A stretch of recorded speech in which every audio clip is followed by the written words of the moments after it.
예수께서 세례를 받으시고 또한 하늘로부터 음성을 들으시고 바로 그때 성령에 이끌리셔 마귀에게 시험 받으러 광야로 가셨다라고 오늘 본문은 시작하고 있습니다.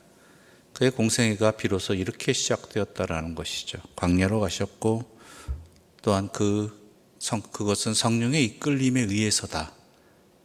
그리고 그때 마귀에게 시험을 받으셨다라는 것이죠. 마귀에게 시험을 받으시기 전에 예수님께서 하신 것은 뭐였습니까? 40일간의 금식이었다라는 것이죠. 금식을 왜 하셨을까요? 우리도 가끔 금식하시는 분도 계시잖아요. 금식이라는 것은 우리가 알고 있는 대로 먹을 것, 마실 것을 때로는 먹을 것만을 금지 안 하는, 삼가하는 그러한 신앙적인 어떤 행위들입니다. 그런데 금식을 하는 목적이 있죠. 우리가 일반적으로 금식을 할 때에는 내가 가지고 있는 여러 가지 긴급한 어려움이나 문제가 해결되어지기를 바라는 그러한 마음으로 하나의 수단으로서 하나님께 매달리는 그러한 표현 방법이기도 합니다. 그런데 근본적으로 금식은 그런 것이 아니라 식사로 대표되는 나의 욕망을 제하여 버리고 오직 주의 뜻만을 따르겠다는 결단의 자리이기도 한 것입니다. 사람이 먹는 것에 대한 것은 매우 중요한 것이지요. 그 욕망은, 그 욕구는 이겨내기 힘든 것입니다. 그와 마찬가지로 나의 소망, 나의 뜻, 이것 버리기 매우 힘듭니다. 끝까지 고집피우게 되어 있지요. 그러나 그 모든 것들을 마치 음식을 금하는 것처럼 삼가하는 것처럼 나의 뜻을 삼가하고 오직 주의 음성만 듣겠다는 그러한 신앙적인 행위, 그래서 주의 뜻을 구하는 믿음의 자리가 금식의 자리라는 것이죠. 예수님도 그런 금식을 하신 것입니다. 예수님께서 공생애를 시작하시면서 무슨 하나님께 요구사항이 있어서 또한 당장 해결해야 될 긴급한 문제, 근심이 있어서 금식하신 것 절대 아닙니다. 온전히 하나님 뜻에 세상을 살아가시면서 육신으로 살아가시면서 인간으로 살아가시면서 다가오는 그 모든 자기 안의 욕심들을 온전히 버리고 주의 뜻만 따르겠다고, 하나님의 뜻만 따르겠다고 하는 그러한 결단을 담은, 고백을 담은, 그리고 그렇게 하게 해달라는 간절한 간구를 담은 금식의 자리였죠. 그런 다음에 사탄의 시험이 다가옵니다. 첫 번째 시험이 뭐였죠? 돌로 떡덩이가 되게 하라는 것입니다. 근데 예수님이 못하실 건 아니잖아요. 그렇죠? 물론 기록이 남아있어서 그런 일을 행하셨다는 어떤 이들은 못하셨을 것이라고 이야기하지만 그건 말이 안 되는 얘기고요. 돌들로 떡덩이가 되게 하라는 이 사탄의 유혹을 왜 주님께서는 물리치셨냐라는 것이죠. 앞서도 말씀드렸습니다. 예수님께서 광야에서 금식하신 이유가 뭘까요? 아니, 배고픔을 해결하려면 이유는 간단합니다. 방법은 간단해요. 금식 안 하시면 돼요. 굳이 금식까지 해가서 하면서 배고픔을 해결하려고 지금 40일 하셔놓고 돌로 떡덩이를 만드는 일, 할 일이면 아예 금식 안 하시면 되는 것이죠. 그런데 사탄은 왜 이것으로 시험을 했는가? 바로 목적을 혼돈시키기 위해서라는 거예요. 목적을. 그래서 예수님께 답변하신 게 뭐냐면 사람이 떡으로만 살 것이 아니요 하나님의 입에서 나오는 모든 말씀으로 살 것이니라라는 것이죠. 즉 예수님께서 금식하신 이유가 또한 공생애를 시작하신 이유가 과연 무엇이냐라는 그 목적이 어디 있느냐라는 것이죠. 지금 현실에 다가오는 것은 뭐예요? 배고픔이란 말이에요. 당연히 배고픔 다가오죠. 그런데 그것 때문에 지금 금식하시고 또 공생애를 시작하신 그 목적과 바꾸지 말라는 것이죠. 사람이 그렇잖아요. 궁하면, 급하면 아무리 좋은 목적을 가지고 있어도요, 우선은 백구멍이 포도청이잖아요. 목구멍이 포도청이잖아요. 그러니까 바꾸게 된단 말이에요. 이건 먼저. 그 목적을 바꾸지 말라는 것이죠. 우리에게 적용한다면 무엇이 되겠느냐? 여러분, 신앙생활 하시는 목적이 어디 있습니까? 우리 그거 자주 바꾸거든요. 신앙생활하는 목적이 어디 있냐라는 것이죠. 내가 잘되고, 내가 편안해지고, 내가 배부름을 얻고, 이러려고 예수님 믿으십니까? 예배드리는 목적이 어디 있습니까? 이건 놓치지 말라는 거예요.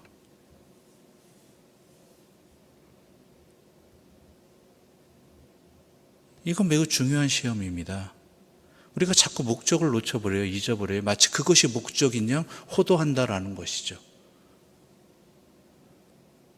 복 받는다고, 복 받기 위해서라고 우리는 이야기합니다. 근데 그 복이 뭐냐라는 거예요. 수차례 말씀드렸지만 복이란 거 분명히 아셔야 됩니다. 하나님의 말씀대로 살아갈 수 있는 것, 그게 복입니다. 우리가 먹을 것을, 일용할 양식을 구하고 내 영이 강건하게, 내 육신이 강건하기를 바라고 내게 다가오는 세상살이 하면서 다가오는 시련들을, 문제거리들을 주께서 해결해 주시기를, 도와주시기를 간절히 구하는 이유가 어디 있느냐라는 거예요. 그것 자체가 목적이에요. 예수 믿는 목적이? 아니잖아요.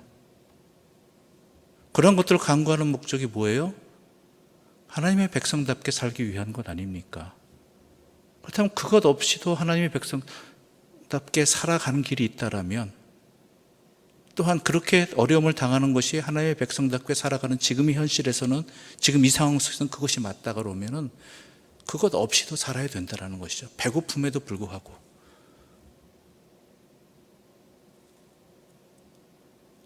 예수님이 당하신 세 가지 시험은 우리 모두가 다 누구나 쉽게 넘어가는 유혹의 자리인 것입니다. 그 목적을 놓치지 말라는 거예요, 항상. 건강하기를 원하시죠? 그럼 건강해서 뭐 하시려고요? 건강한 게 목적이 되어버리면 그러면 끝이에요. 그렇죠? 배고픔이 해결되기 원하면 배고픔 해결돼서 뭐 하시려고요? 하나님의 백성답게 살아가야 되는 것 아니에요. 그게 목적이에요. 배고픔 해결하는 게 목적이 아니라. 이것을 놓치지 말라는 것이죠. 두 번째 시험이 있습니다. 두 번째 시험은 뭘까요? 성전 꼭대기에서 뛰어내리라. 그러면 네가 하나님의 아들인데 하나님께서 너를 보여주지 않겠느냐. 우리 예수님이 뭐라고 그러셨죠? 7절 말씀 우리 함께 읽어보겠습니다. 7절입니다. 예수께서 이르시되 또 기록되었으되 주 너희 하나님을 시험하지 말라 하였느니라 하시니, 주 너희 하나님을 시험하지 말라. 이거를 굳이 현 상황에 비춰보면 이에 비유할 수 있습니다. 우리가 예배 드리니까, 교회 나와서 예배 드리니까 방역수칙 안 지켜도 우리는 하나님께서 지켜주셔서 병이 안 걸릴 것이다. 도리어 고침을 받을 것이다. 바로 이것이 주 너희 하나님을 시험하는 겁니다.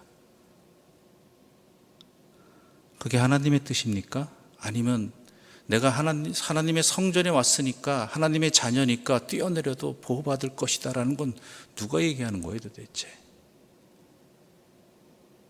인간이면 다 다치고 또한 그러지 않아야 되는 것입니다.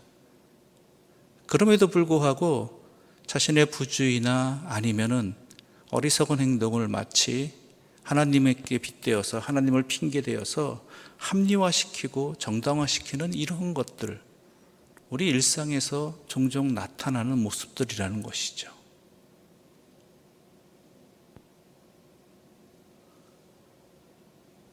내 자신에게 물어야 됩니다.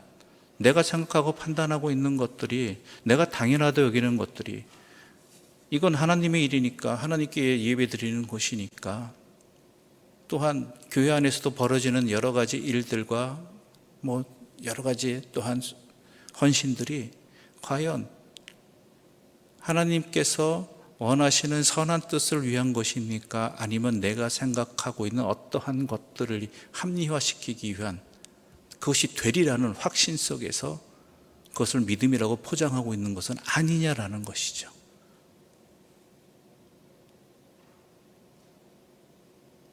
선 넘는 겁니다. 그건 선 넘는 거예요. 하나님께서 이 땅을 우리에게 인간으로 다른 사람과 똑같이 이 땅을 살아가게 하신 그 뜻이 어디 있고 그 한계가 어디 있고 우리의 지켜야 될 부분이 무엇인지 함께 살아가는 이로서 그 부분을 정확히 생각하라는 것이죠. 마치 남보다 더 잘 되기를 남들보다 덜 노력해도 지키지 않아도 마치 좋은 뜻이 일어나기를, 좋은 결과가 주어지기를 바라는 것, 내 자녀는 남보다 공부 덜 해도 하나님의 자녀니까 남보다 더 좋은 결과가 당연하게 얻어져야 된다고 생각하는 것, 이것도 하나님 시험하는 겁니다. 물론 그렇게 될 수도 있어요. 그러나 그것이 우리의 당연시 여기는 그러한 것들이 되어서는 안 된다라는 것이죠. 하나님의 자녀는 돌에 맞아도 안 아픕니까? 뛰어내려도 안 다칩니까? 하나님이 보호해 주시니까요. 조심해야 되는 부분입니다. 우리가 신앙생활하면 할수록, 열심히 하면 할수록 자칫 잘못하면 이 유혹을, 이 선 넘어가게 됩니다. 결코 하나님을 시험하지 마십시오.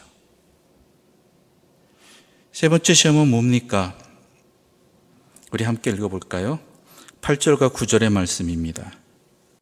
8절과 9절 함께 읽어보겠습니다. 마귀가 또 그를 데리고 지극히 높은 산으로 가서 천하만국과 그 영광을 보여 이르되 만일 내게 엎드려 경배하면 이 모든 것을 내게 주리라. 이 시험이 뭘까요? 우리 예수님께서 이 시험에 관해서 분명히 말씀하셨죠. 10절 말씀 함께 읽어보겠습니다. 10절입니다. 이에 예수께서 말씀하시되 사탄아 물러가라. 기록되었으되 주 너희 하나님께 경배하고 다만 그를 섬기라 하였느니라. 다만 그를 섬겨라. 두 주인을 섬기지 못한다고 우리 주님은 또 말씀하셨습니다. 즉 하나님만을 섬기라는 거예요. 하나님만이 너의 주인이 되게 하라는 거예요. 이것 또한 저 포함해서 여러분들도 쉽게 넘어온 다른 주인들이 있잖아요. 순간순간 변하죠. 바뀌죠. 근데 변함없는 레퍼토리가 있습니다. 물질이 주인이 되기도 하고요. 내 생각이 주인이 되기도 하고요. 심지어 어떤 이들은 내 자녀가 나의 주인이 되기도 합니다. 내 삶을 결정하고 살아가고 행하는 모든 것의 주인이 누구냐라는 것. 예수님만 당하는 시험 아닙니다. 이거는 예수님이 인간을 대표해서 인간이 당하기 쉬운, 대표적인 시험을 어떻게 해결해야 될지 우리에게 답을 보여주신 거예요.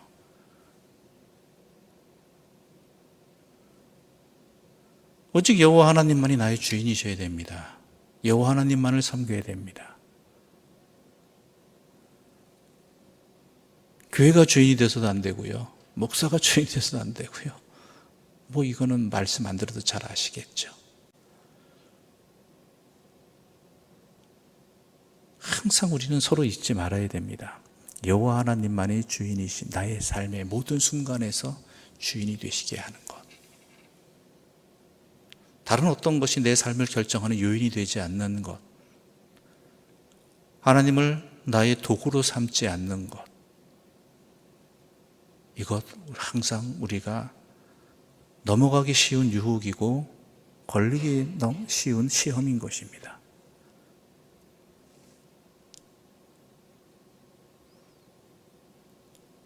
오늘도 이 세 가지 시험은 우리에게 여러 가지 형태로서 여러 가지 다양한 형태로서 우리를 시험하게 될 것입니다. 항상 잊지 마십시오. 예수를 왜 믿는지, 내가 왜 신앙생활 하는지 그 목적을 잊지 마시고, 또한 하나님을 시험하지 마시고, 그리고 오직 여호와 하나님만을 나의 주인으로 놓치지 아니하고 그 뜻에 따르는 믿음의 사람들 되시기를, 그리하여 주님과 같은 이 시험을 이기는 하나님의 백성들 되기를 간절히 소망하며 이 새벽 이 말씀을 함께 나누었습니다. 기도드리겠습니다. 하나님 아버지, 감사합니다. 우리를 불쌍히 여기시고 우리의 인간의 모든 것을 함께 하시는 하나님, 우리가 어떤 유혹에 쉽게 흔들리는지, 어떠한 시험하는 자가 어떠한 것들을 우리를 시험하는지 그 근본적인 것을 예수님을 통해서 겪게 하시고 또한 답을 우리에게 보여주시니 감사합니다. 이 말씀 명심하여서 항상 우리에게 다가오는 모든 시험들을 지혜롭게 보게 해주시고 깨닫게 해주시고 나의 삶으로 응답하게 하여 주시옵소서. 예수님의 이름으로 기도드립니다. 아멘. 하늘에 계신 우리 아버지, 아버지의 이름을 거룩하게 하시며 아버지의 나라가 오게 하시며 아버지의 뜻이 하늘에서와 같이 땅에서도 이루어지게 하소서. 오늘 우리에게 일용할 양식을 주시고 우리가 우리에게 잘못한 사람을 용서하여 준 것 같이 우리 죄를 용서하여 주시고 우리를 시험에 빠지지 않게 하시고 악에서 구하소서. 나라와 권능과 영광이 영원히 아버지의 것입니다. 아멘.